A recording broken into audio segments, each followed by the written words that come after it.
Parul university के placements का कोई रिप्लेसमेंट नहीं, इसलिए टॉप कंपनीज की फर्स्ट चॉइस। आप तो समझ ही गए होंगे। Join Parul university, Vadodara, Gujarat. 2 दिन पहले की वो भयानक रात याद है आपको, जब भयंकर तूफान आया था। उसी तूफान और ओलावृष्टि में इंडिगो की एक फ्लाइट फंस गई थी।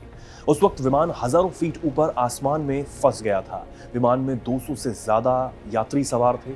जरूरत पड़ी कि फ्लाइट को पाकिस्तान के लाहौर में इमरजेंसी लैंडिंग कराई जाए, लेकिन पाक अपनी हरकतों से कहां बाज आने वाला था।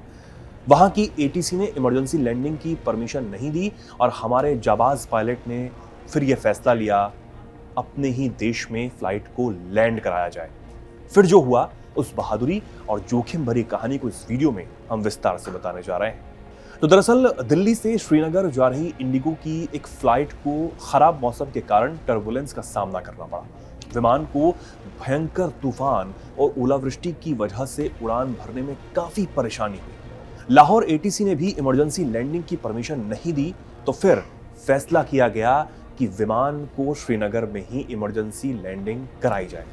पायलट ने मजबूरी में जो बहादुरी और जोखिम भरा कदम उठाया, उसकी जानकारी डीजीसीए ने दी। विमान को 8500 फीट प्रति मिनट की स्पीड से नीचे उतारना पड़ा था। डीजीसी की एक रिपोर्ट में जानकारी दी गई कि इंडिगो विमान 6E2142 की इमरजेंसी लैंडिंग करानी पड़ी।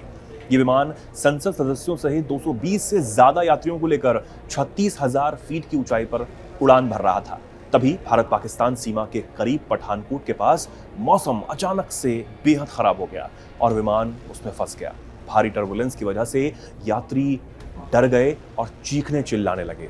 खराब मौसम की वजह से पायलट ने पाकिस्तान के हवाई क्षेत्र में प्रवेश का अनुरोध किया था, जिसे अस्वीकार कर दिया गया। इसके बाद पायलट ने श्रीनगर एटीसी को अलर्ट भेजा। तुरंत सभी रडार एक्टिव मोड में आए और इसकी सुरक्षित लैंडिंग कराने की कोशिश शुरू हो गई।